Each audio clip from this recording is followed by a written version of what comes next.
I'm back from taking a number 2.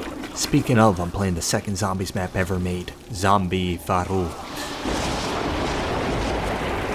I'm on round 23 and, oh shit, the crawler just bled out. Where the hell is my controller? Oh no, I think I left it in the bathroom. Oh no, there it is. Come on, turn on, shithead. Crap, I'm surrounded, dude. That could have been all avoided if I had just remembered to pause my game. Or if this map had gobblegums.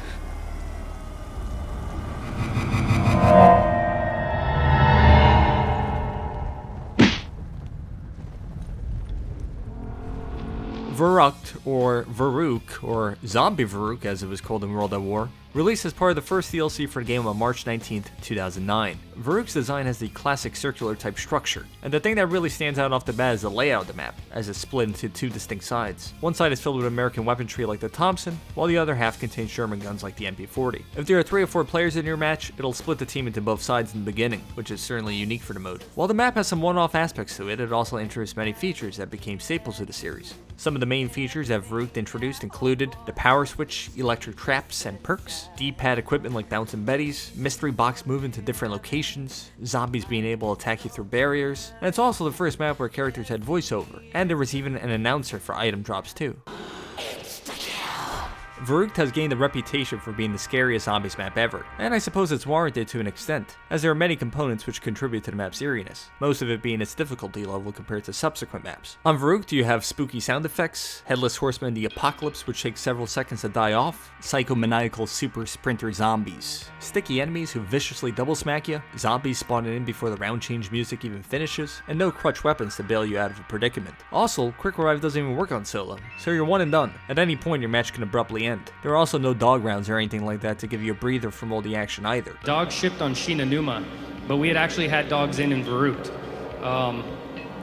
Some of the later maps tried manufacturing a similar spookiness that Verrückt had, like Zetsubu no Shima in Black Ops 3. But I think the horror element of maps goes away when you not only have a larger playable area, but also things like gobblegums and super wonder weapons to bail you out at a moment's notice. It's difficult for that tension to exist when those elements are present. It's probably one of the scariest maps we've done. Listening to the fans, they were talking about, how do we get back to the roots, how back to maps which are unnerving by their pure physicality. And so that's what Zetsubu no Shima is really about. Like my other retrospectives, I'll speak briefly about Verrückt high rounds in the early days of both World at War and Black Ops 1. A playlist for all of my retrospectives will be in the description below. Anyways, early on in World at War, there was obviously limited knowledge of how to play the game at a high level, and there's also very little documentation of how things were done too. One of my friends who played back then claims that there was a bug that happened on co-op where zombies would get stuck behind the windows in the early 30s, and then you would just flamethrower them and get through the rounds quite easily. But supposedly by the time you got into the early 60s, there would be a G-spawn error that occurred every time. That bug aside, people were obviously not getting that far, as reaching round 30 co-op on the map is even tough for most players nowadays. On solo, there are only 24 zombies per round, so solo rounds have always been fairly high for the map, even in the earlier years. As for BO1 Verrückt, the most experienced teams in early 2011 were only capable of reaching round 50 or so by running a basic loop around the map and hitting the electric traps. The lack of a true wonder weapon really limited the rounds that players were able to achieve early on. As time marched on, people gave more thought to the map and utilized much faster versions of the trap strategy, and tweaked that strat over the years to the point where people have been able to get over round 100 on co-op and over 200 on solo also for Black Ops 1. There are a few nitpicks I have with Verrückt. Some of them are not really a big deal, but getting the ray gun seems like a pain in the ass at times. I just want to get through these early rounds, but then the game comes to an abrupt halt as you gotta play a mystery box simulator. Like, my teammate has 0 points on round 25 from all these box hits, and still no ray gun, but then I'll play another game and get the ray gun on my first hit. Mystery box bullshit. The mystery box is also filled with absolute trash weapons too, like Molotovs which don't even refill when you get a max ammo, or deployable weapons which don't even deploy. Whose idea was that? Another thing that irritates me is this water leak in the Thompson room. Rule number 7 of Rambo's rulebook states, anything that messes up my vision is terrible game design, and the map taking a piss on my player's face is certainly that. Then there's the weird spawning and pathing of enemies, as they won't even spawn by this one window right next to me when the speed cola door is closed, but they'll happily spawn all the way in Poughkeepsie and run a 10-mile marathon just to get to me. Despite some of these things, I do enjoy the map very much on both World at War and Black Ops 1, as it's easily one of my favorite maps. For such a small level, there are so many different camping areas and strategies that you can use, and also a lot of cool challenges too.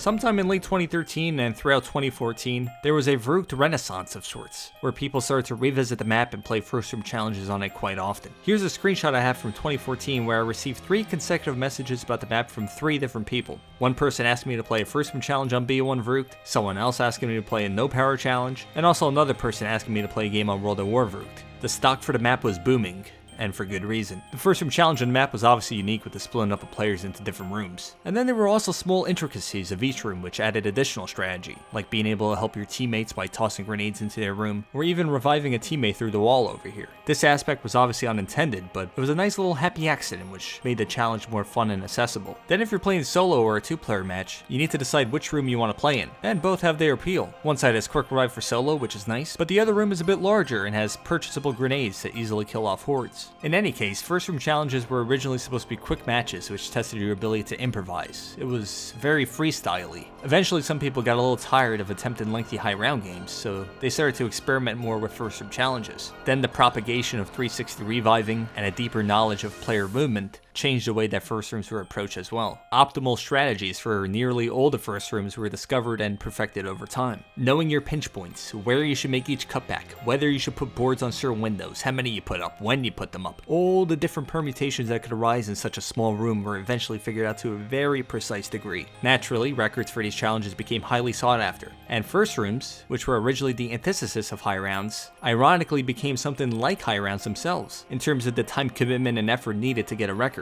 It wasn't just a group of friends running around like chickens without heads anymore. The challenge evolved into calculated maneuvering and repetitive horde killing, with some first room challenges taking nearly 10 hours to complete. Which I suppose is perfectly fine if you're into that sort of thing. It's certainly cool to see things progress in that way, where a small community masters something so well. But me, I'm becoming an old man. You put me in front of the screen for an hour, and I'm liable to pull my hamstring while running a tight cutback by the jug machine. Similar to Nocturne and Toten, Verrückt has been remastered, remade, re-everything throughout the years, so we'll take a quick look at a timeline of different iterations in map over time. In March 2009, Verrückt made its first appearance as part of World at War's first DLC pack. Then about a year later, in February 2010, Verrückt was added as DLC for the mobile game Call of Duty Zombies, which as mentioned in my Noct video, went through many different name changes. Then there was also Call of Duty Zombies HD, which was only for the iPad, and this time Verrückt was included in the base version of the game. Then in November 2010, the map was remastered for Black Ops 1, and at first it was only available to those who purchased the Hardened or Prestige editions of the game.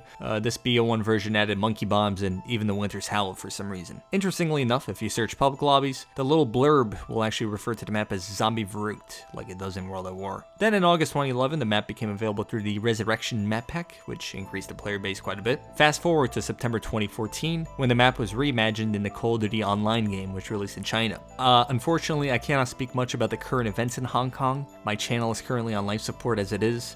I just can't afford to burn bridges with any of my fans in China. Anyways, in this game, the mode is called Cyborg Rising, and the map name is Cyborg Lab. And I'm left wondering, where the hell is Cyborg's Avenging? Some time passed before we had another iteration of Verrückt, and then in September 2016, part of the map was available in the Revelations DLC map from Black Ops 3. The good thing about this version is that there's no water falling on my face in the Thompson room, so they got that right. Finally, in May 2017, the map was fully remastered as part of the Zombies Chronicles expansion pack, where they added the ability to have all the perks and pack-a-punch your weapons through the use of gobblegums. I guess you might as well go all out and make it radically different from all the previous versions. They also added the Wunderwaffe, which I guess is kinda neat.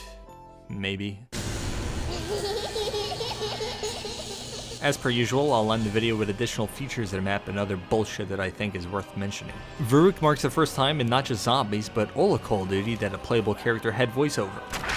Dead this time. If you flush the toilet 3 times, Alina Sigmund will start singing. There's a purchasable bipod bar next to the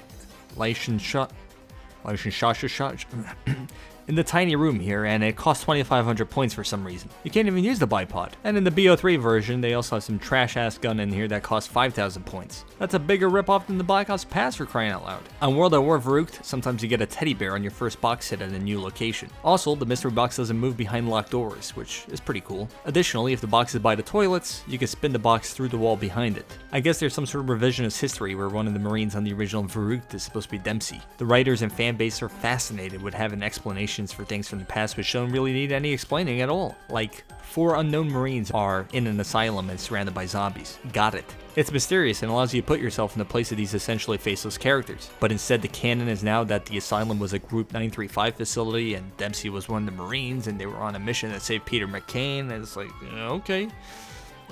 It just seems like fan fiction, and it almost is when there's someone else giving meaning to something that was never intended to have such story implications. Well, it's been lovely meeting you. This is the first map where the nuke power-up gave players 400 points. The perks introduced in Verrückt have reused names and icons for multiplayer. Personally, if I had to recommend one of the best perk in Verrückt, it's going to be sleight of hand. There's nothing more important than being able to reload those shells a lot quicker. Like many of the older Zombies maps, Verrückt is based on the World War campaign mission Ring of Steel, and also the multiplayer map Asylum. With Tag der Toten being released recently, I saw a few people make the argument that it being a remake of Call of Dead is not a big deal, because many older maps were remakes of campaign missions. I would respond to that by saying that it was a necessity to borrow from the other modes back then when Zombies was just a grassroots effort. But now, over 10 years later, I think Zombies should be able to create unique locations rather than constantly rehashing older zombie maps. Verrückt being based off a campaign mission is also still interesting to an extent because they're recontextualizing a location from a totally different mode, which zombie players were not too familiar with, whereas something like Tag der Toten is based off a previous map in the same mode, which many people played a shitload of times throughout the years. But as this promotional image of Tag der Toten would indicate, there is nothing new under the sun.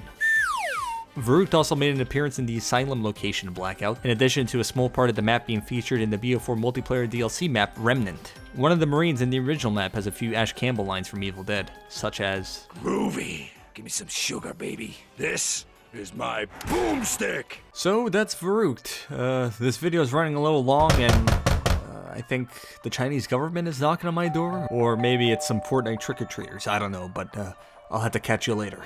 Bye.